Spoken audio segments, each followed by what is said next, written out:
Moment.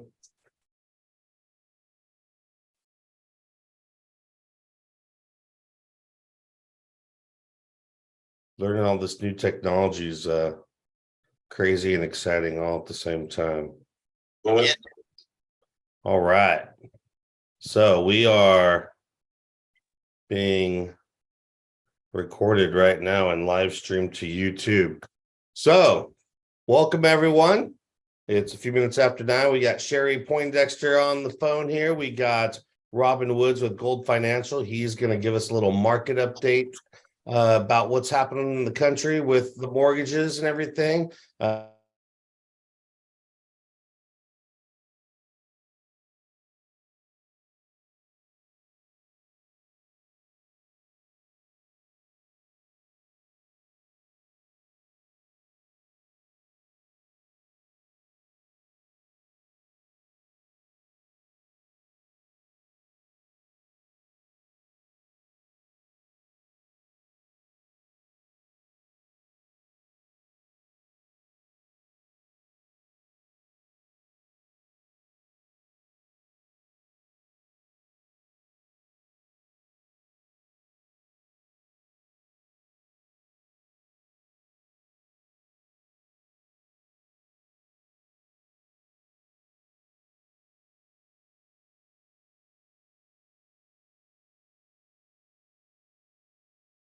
All right, I see I'm the host. I seem to have lost, can't hear Mike, but hopefully everybody can hear me.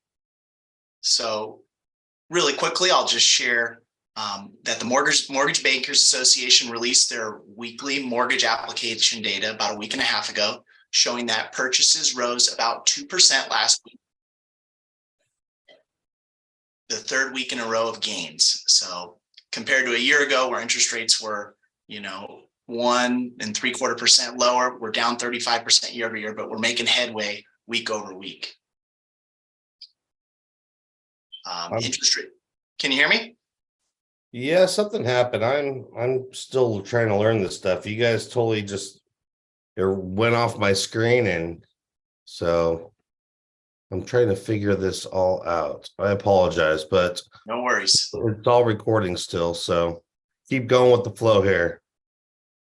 Okay, so I'm not sure if anybody heard what I was just saying about mortgage applications. So maybe I'll just take it from the top one more time. Yeah, let's do that. Okay. So about a week and a half ago, the Mortgage Bankers Association released their mortgage application data, showing that purchases are actually up 2% from the previous week, the third week in a row of gains, which is good. We're starting to see the housing market gain some steam. They're down 35% compared to a year ago, right, where we had almost 2% lower mortgage rates.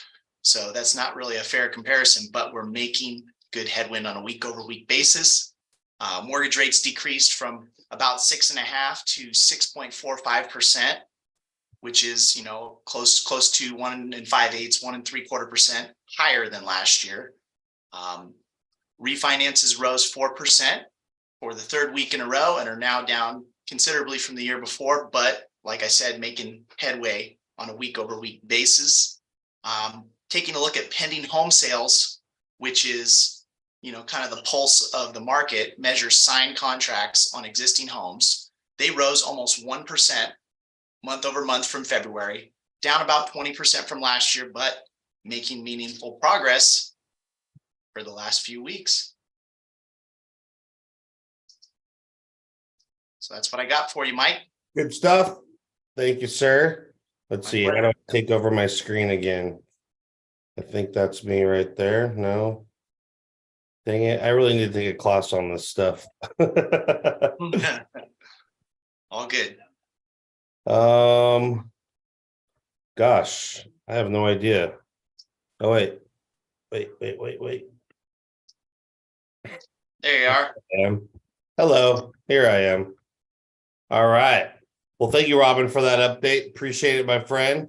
You betcha. Look forward to hopefully seeing you next week when we get some more information from you. I was hoping we were going to have our licensed marriage family therapist, Rachel Chisenhall, online with us today, but I don't see her on here yet. So I'm going to just jump into talking about the California 593 form here, which I have brought up here somewhere. Here it is. So I'm going to share with you guys. Now, you may not be in California, but a lot of the signings that Signature Signings offers is from our California clients, being that we're based in California. Those are our quickest and easiest clients to bring on. And so we're sending out these loan packages, these seller packages from all over California, all over the nation. So it's important when you receive a package from one of our California clients that you understand this is specific to sellers, the 593 real estate withholding tax form. Now, it looks complicated. It's really only 3 pages long. I can scroll through it really quick here. But once you understand the concept of what it is and what it's about, you'll grasp the idea really quickly. Excuse me, my allergies are tripping today. This nice weather is really bringing out the pollen. So when you see this form in a seller's package, it's because obviously they're selling their home. And usually part 1 will already be filled out by the title company. You don't need to worry about any of this stuff here on part 1. You as a signing agent need to help guide the client in filling out this form on part 2 and part 3. So there's several different ways to fill this out depending on the situation. The first situation would be your typical seller, that's husband and wife. Okay, it's the property's not being sold by a corporation, or it's not being sold by an estate or a trust. It's literally just a husband and wife, or even just an individual. And if that's the case, we're just going to fill out the client's first name, middle initial, last name, and social security number. It's important to understand that when you're filling this form out, you literally have the client fill it out. The only time I would make the exception to that rule is 1, obviously, if they're disabled to the point where they cannot print their name, or they're elderly and their handwriting is just terrible to read. And mention it probably takes forever for them to print this form out. But those are the only exceptions I would make for filling out this form for the client. So husband and wife or an individual, we're going to get both their first name, middle name, last name, and social security numbers. Now, if this was a property that was being sold by a corporation or by a living trust or an estate, we would fill out where it says business non-grantor trust name, if applicable. We would not fill in the first and last names and social security numbers above this line here. We would only put in like the living trust of Mike Rudkowski, or the estate of Nadia Kent, or Signature Signings LLC. And then we'd put the employee identification number that's associated, or the trust ID number. And then here we would put the address, the new mailing address after the sale of the property. Okay. Along with the telephone number and the ownership percentage.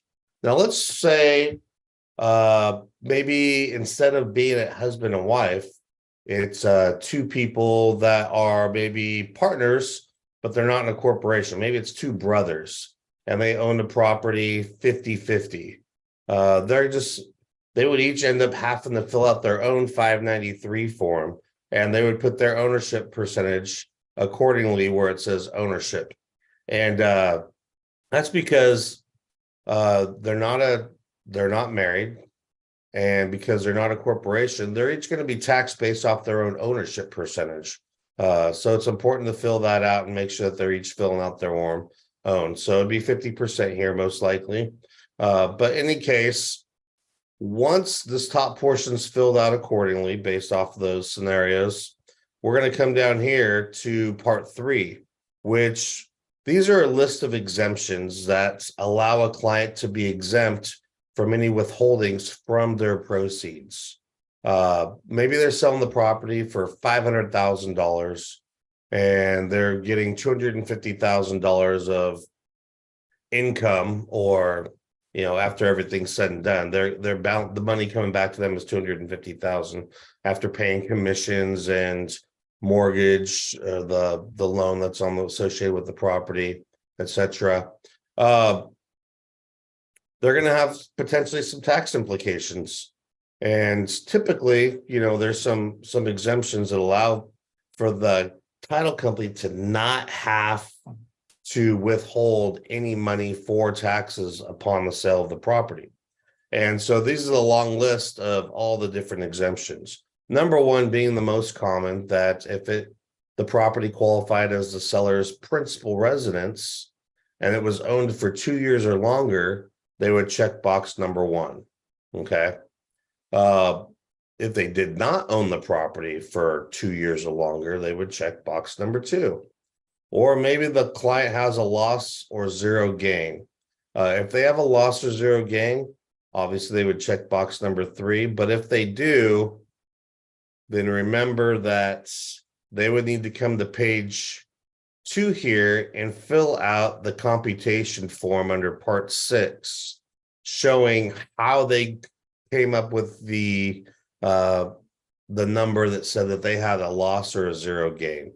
That's really the only reason on page 2, part 6, that you would fill that out, is if they're declaring a loss or zero gain by checking exemption number 3.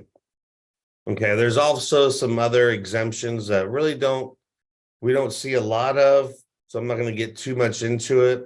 A lot of times, if the seller is a corporation, maybe Signature Signings is selling property, and it's under the corporation, you can choose that as an exemption. Maybe the seller is a church and they're a tax exempt entity under California law. That's another reason. Sometimes maybe the seller is doing what's called a 1031 exchange, which is a tax code that allows the seller to sell a property, not pay any taxes on the property, because they have 60 days, I believe it is, and don't quote me on this, to get those funds transferred into a new property without suffering any consequences, and for the IRS to consider it an actual sale, which would be a 1031 exchange number 10. Number 11 is a transfer of the property in an installment sale. I don't see this one a lot. And then obviously, if they can't show an exemption, which typically that would be for either a property that's in an estate or a trust or owned by individuals that rented the property out. And typically, if it was a rental or investment property and it wasn't under some type of corporation, that would not apply for an exemption. You would just choose the no exemptions apply option. So once you've decided exactly which exemption they're going to apply for, or if they can't prove that have one, we would check number 12. We're going to come here to page 2, and we're most likely going to skip all this, with the exception of, like what I said earlier, if they chose option 3, which is they have a loss or zero gain, they would have to compute that on this. Now, a lot of times the clients don't have that information. They most likely have a tax person. I would leave page 2 with them to work with their CPA with getting it filled out. Okay. And then you can instruct them to either scan it, fax it, email it over to the title company once it's been completed with them and their tax professional. But we're going to go to page 3 here now, which is the final page. This really isn't a big form. And most likely, like I said, in option number 1, they own the property. It's their principal residence. They've owned it for 2 years, or actually for any box other than 3 or 12, which was no exemptions apply. They can check this top box here that says the sale is fully exempt from withholding, as indicated by a check mark in part 3. So remember, part 3 is all of this right here. So if we can put a check mark anywhere on here, they are considered exempt. So if there's any check marks here, they're exempt.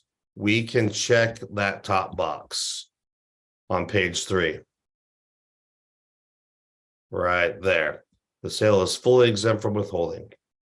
Now, if there's a checkbox on part 9, boxes 10 or 11, remember that. That's if they were like doing a 1031 exchange or it was an installment agreement. Let's go back there and take a look again really quick right here. Part 4 here, 10 or 11. If they checked either one of these, then they could potentially be exempt or at least partially exempt. So we would end up checking that box. Now, here's where it starts to get a little bit tricky is, like we said earlier, if they can't claim an exemption and they checked box number 12, then most likely they would do what's called the alternative calculation, which is typically 3 1/3% of the sales price. So just to do the math, let's say the property's $500,000. Okay. And I'll do this in front of the client. I'll just show them, all right, your sales price is $500,000. We'll multiply that times 0.0033. I'll take that back. 500,000 times 0.0333, which if you carry the decimal over 2 places makes it 3.33%. That would be $16,650. So you would take that dollar amount out of the proceeds that they are expecting to receive, and that would be what they would actually receive after the title company does the math and shows them that the amount of money being withheld for their withholdings is a $16,650. And most investors, they understand that this is going to happen, especially if they're not a corporation or anything of sorts. They're individuals selling this property as a rental property. They're not going to have an exemption. They should understand, unless this is the first time they've ever invested in the property, should understand that that money is going to be taken out. And most likely their real estate professionals have already explained that to them. And if they're savvy, they probably have a tax person that's probably explained some of that to them as well. So that's pretty much it. You can also, if maybe they don't have a loss or zero gain, but they think that the alternative withholding is way more than what they're going to be receiving, they can do the calculation here. If it's like a trust, there's the 12.3% calculation. Corporation is 8.84% calculation. Remember, you're not a tax professional, so don't get too hung up on this form and doing calculations and everything, because that's not your job. Remember, if you're not exactly 100% sure about how to fill this form out, especially the number side, tell them to contact their tax professional. But this should give you at least a basic understanding of how this form works. Like I said, 99% of the time, it's going to be a husband and wife or just a single individual that owned a property. They're selling it. It was their principal residence. They can check box number 1 or box number 2. That makes them fully exempt, which leads you to go to page number 3 and skip 2. Check this top box. You're going to have them sign it and date it. And boom, you're done. Easy breezy. Nadia, do you have any questions or concerns about this form since I've been explaining to you that maybe I wasn't clear about, or something that you're just not quite sure about? No, it looks pretty self-explanatory as long as you just go A, B, C, and D, Right? go down the line. It looks a little complicated at first when you first see it. Have you seen this form before? No, I have not. Okay, where are you located at? San Antonio, Texas. Okay, perfect. Well, there's a lot of Californians that are moving out of California, Yes. coming to Texas, going to Tennessee. And so if you're going to be signing buyers in or sellers in Texas because maybe they already bought their property out there, you're going to see this form. Yeah. And so it kind of just helps guide you a little bit to get a basic understanding of how it works. And If you ever get a signing from me, signature signings here in California, or if you ever have a signing where you see a form like this or any other form, I'm always here to help guide you guys and help answer some questions. I've been in the business for 20 plus years. I'll admit that even I haven't seen everything yet. Then they're always coming up with new forms and changing formats of the way certain forms are already. So feel free to reach out to me anytime. You can always contact me at our company 866 number. It's 866 SIG sign SIGSIGN, which translates to 866-744-7446. And my direct extension is 700. And you just punch in the extension and it'll ring my cell phone. And if I'm available, I'm going to answer it. Otherwise, leave me a voicemail message, or you can even text me as well at just without the extension. Just text me at the 866-744-7446 number. And I will get back to you as soon as I can to help answer any questions or concerns you guys have. I want you to guys be as proficient in this business as you can, because ultimately this business is not about building relationships with signing services such as my company. It's about building those direct relationships with the clients are going to pay you top dollar. Obviously, signing services, we can only pay so much because we have our expenses. We have to keep a portion of the fee to keep our doors open and keep bringing you signings. But once you build those direct relationships with escrow officers, you can make easily $175, $200 per signing. Takes you a half hour, 45 minutes to do. And once you have those relationships, you can understand that just like myself was able to create signature signings, I share all of my clients out of area signing opportunities with you everywhere across the country. And if you have those relationships with your direct clients, signature signings allows you to share those out of area signings that your direct clients have with people all across the nation as well, using our platform. And we compensate you $20 for every signing that your client sends to us from you for all of their out of area signing needs, or any signings that you just can't perform. Maybe you've already booked up that day and you can't do a signing. Get your clients to send it to us. We'll put it in under your account and we'll give you credit for it. And you get $20 for every signing that we perform with our other network of signing agents across the country. And you're compensated. It's kind of like an outside sales rep position, which is really cool because you've already created the relationship. You might as well get compensated on all the signings that your clients are having done, not just the ones that are local to you. So check that out.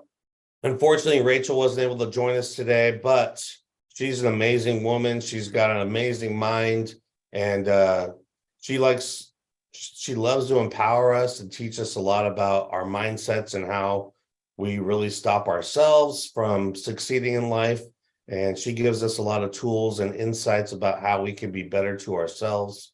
Check her out. She's actually one of the members in our Facebook group, Therapy with Rach. You can just look for her at Therapy with Rach. Her name is Rachel Chisenhall. I know that she is working on getting a subscription program going for just pennies a month, maybe a few dollars, obviously not pennies, but it's a great opportunity to maybe get with her and get some more insight other than just the 10 minutes we get from her just about every week. Also, go to signaturesIgnings.com if you haven't already. Take our experienced signing agent vetting quiz.